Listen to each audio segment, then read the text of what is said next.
7 years ago, I got married to my husband. His sister already had kids back then.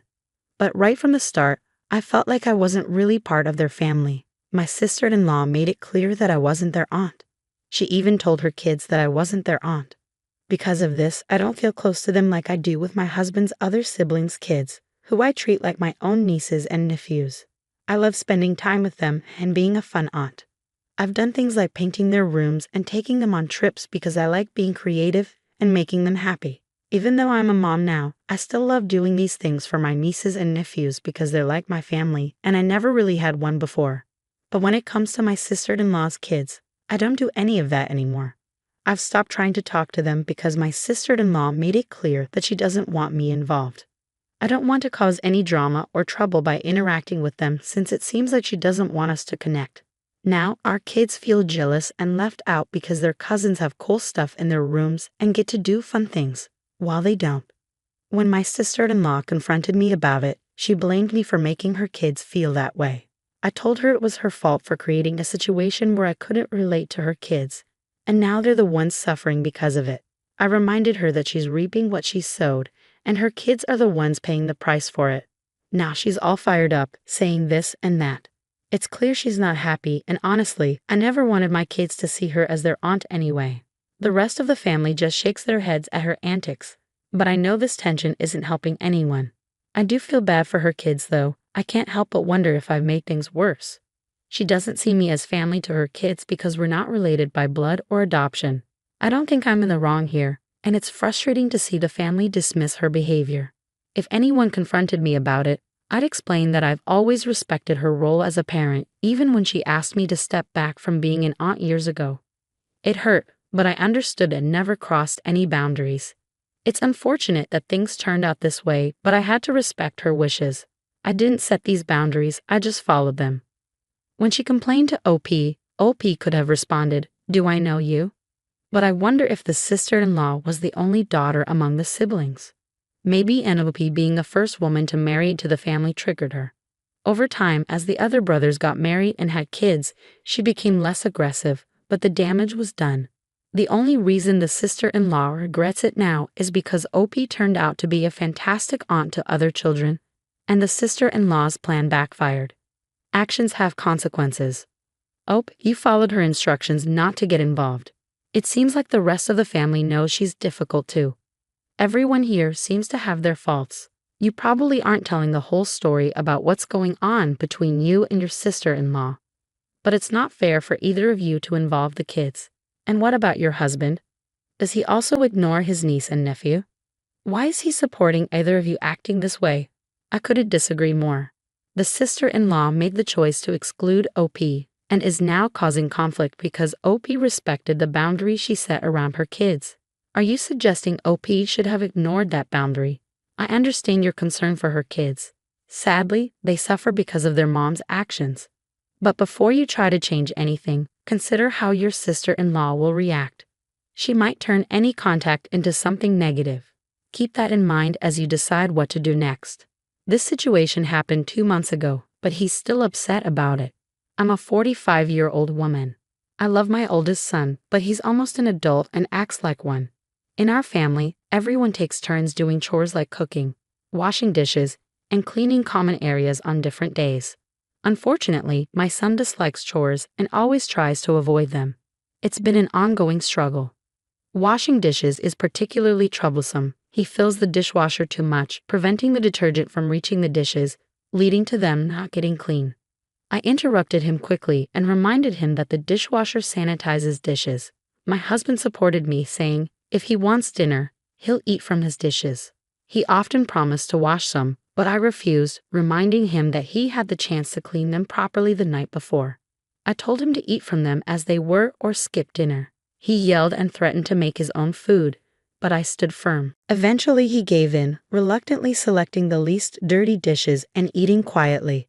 I felt bad seeing him so disgusted, but I was tired of the wasted time, water, and detergent. It turned out well. His dishes came out perfectly clean afterward. However, he's still angry, and I do feel guilty now. But I'm tired of his deliberate laziness causing problems for everyone else in the house. Am I wrong? You're not wrong, and I think you handled the situation well. However, I disagree with your statement that he doesn't realize his laziness screws over everyone else in the house. He knows, he just doesn't care. He's old enough to understand the consequences of his actions, and it's time he learns. This should have been addressed sooner. If he doesn't face consequences, he won't change his behavior. Instead, he learned that even when I make a mistake, my parents will have to fix it because they need to eat too. What OP did was smart because he's almost an adult, and it's time to learn how to do things properly. The fact that he suddenly knew how to do the dishes correctly overnight shows that he was capable all along but chose not to do them properly. Well done, OP. I grew up in poverty but worked harder than anyone else to achieve success in my personal, financial, and professional life. My family often had to choose between bus fare and a meal. So when I became financially successful, many people approached me for help. I helped them out of compassion and understanding, knowing how much a small gesture can mean to someone in need. However, many of those I helped started to see me as their personal ATM. I never faced this issue with people who were already financially stable. They would have been embarrassed to ask. While I don't spoil my kids, we do live comfortably in a nice house in a good neighborhood, and I expect them to work hard and excel in school. My eldest son, a teenager, got into trouble for telling a peer that he didn't want to be friends because of his financial situation. A teacher overheard and reacted strongly. Unlike that teacher, I took the time to understand the context and facts before responding. My son then began spending time with Austin. Austin would often lament about not having money to participate in activities, so my son would sometimes cover for him. Like when they went to see Top Gun and Austin couldn't afford a ticket, my son paid for him. However, things got uncomfortable when Austin began to expect my son to foot the bill regularly. The tipping point came when they went to Ihill with friends, and Austin assumed my son would pay for his meal too. While my son only ordered onion rings, Austin indulged in a full meal, dessert, and milkshake. Later, my son vented to their friends about how little money he receives from me, and yet he still has to work as a tutor, only for Austin to take advantage of his generosity. Consequently, their friends distanced themselves from Austin. A few weeks later, in class, Austin wondered why he wasn't being invited to hang out anymore. My son replied, because he's tired of covering for him. Austin responded, but I'm poor. My son sarcastically remarked, oh, so you're too poor to be friends with? Maybe I should quit school and get a job like him. This exchange prompted a call from the teacher. I clarified the context of the conversation to the teacher, as she wasn't receptive when my son tried to explain it. She labeled my son as mean and threatened detention. I informed her that I would advise my son not to serve detention for this incident and asked her what she planned to do about it. She ultimately dropped the matter. Edit. It's important to note that Austin isn't in extreme poverty. He has access to resources like last year's iPhone. He has the ability to work like other kids at their school, but chooses not to. You're not in the wrong here. Consider discussing with the head teacher the emotional toll on your son, who has been coerced into giving money repeatedly, and how the last incident bordered on theft. Your son deserves support in standing up to emotional manipulation and bullying, and he has the right to end the friendship. The teacher should have heard the whole story before jumping to conclusions. Everyone involved made mistakes here. While your son's outburst might warrant detention, it's not ideal for you to interfere with a teacher's disciplinary actions unless there's a significant issue with her approach.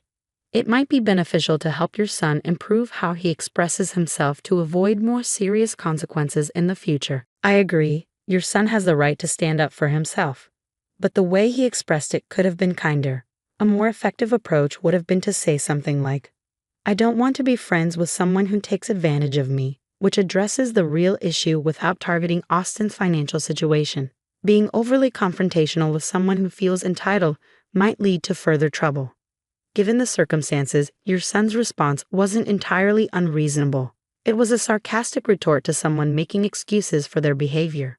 The teacher's refusal to listen to the full story and her decision to focus on a poorly worded phrase taken out of context didn't help the situation.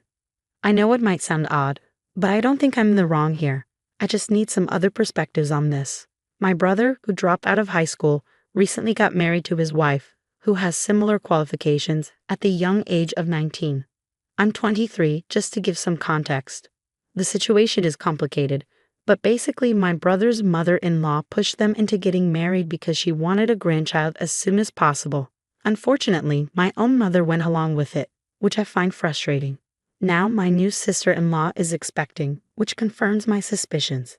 I know I might seem disrespectful, but I'm not happy about it. We're not well off financially. My dad, who used to be assertive, didn't step in to prevent this situation. Ironically, he persuaded me against attending the college I wanted because of the high tuition fees. To cover the wedding costs, my dad borrowed money from my uncle, his brother, and now he's pressuring me to repay it because my brother and sister-in-law, being young and expecting, can't afford to. They told me they're in too much debt to get a loan from a bank, so it falls on me since I'm debt-free with savings and a job. When they brought this up, I didn't say anything. I just laughed and left. Now they're bombarding me with calls and texts, asking for financial help. But I refuse to budge. It feels like we're living in completely different realities. It's not about culture or anything like that. Am I wrong for refusing to take out a loan for my family? Definitely not. Goodness, what a chaotic situation. If no one can afford to cover the wedding costs, what about the baby? It seems like they'll keep turning to you for loans they won't repay. Stand your ground. This isn't your problem to fix, so don't entertain further discussions about it. If they can't afford a lavish wedding without a substantial loan, maybe they should prioritize their resources for the baby instead. Laughing in their faces was a fitting response to such a ridiculous request. Oh, please ensure that you're the only one with access to your savings.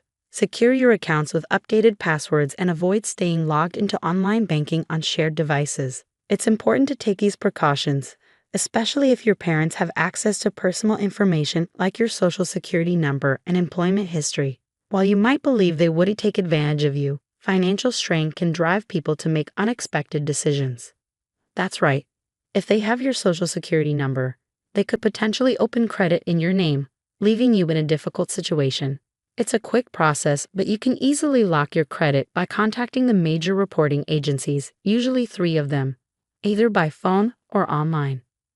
Reversing the lock is simple when you're ready to apply for loans for things like a home, education, or a car. Their financial irresponsibility shouldn't fall on your shoulders. They need to figure out a repayment plan for your uncle on their own. Growing up, I lived with my best friend and his wife, Amanda, on I-35. While Amanda has always been a friend, I've had a closer relationship with her husband. Unfortunately, they moved out of town years ago, only returning for significant family events like funerals or weddings. A few months back, Amanda visited for her sister-in-law's bachelorette party, despite feeling uneasy about it due to her sister-in-law's mistreatment stemming from jealousy or other issues. Wanting to ease her nerves, I offered to pick her up from the airport and take her out for drinks afterward. However, I made a mistake and forgot to add it to my calendar. I had already planned a date for that night and couldn't cancel it, so I arranged for the sister-in-law's best friend to pick up Amanda and take her to the hotel. 2 days later, I met up with Amanda for drinks. She was feeling really down after her mistreatment at the bachelorette party, where everyone else seemed to ignore her. We spent a few hours chatting and drinking, and then I received a text from my girlfriend, asking me to come over to her apartment. I arranged for a mutual friend to join Amanda at the bar and keep her company before leaving. After that night, Amanda stopped communicating with me. She ignored my texts and social media messages for 3 months. Finally, I decided to ask my best friend about what was going on with his wife.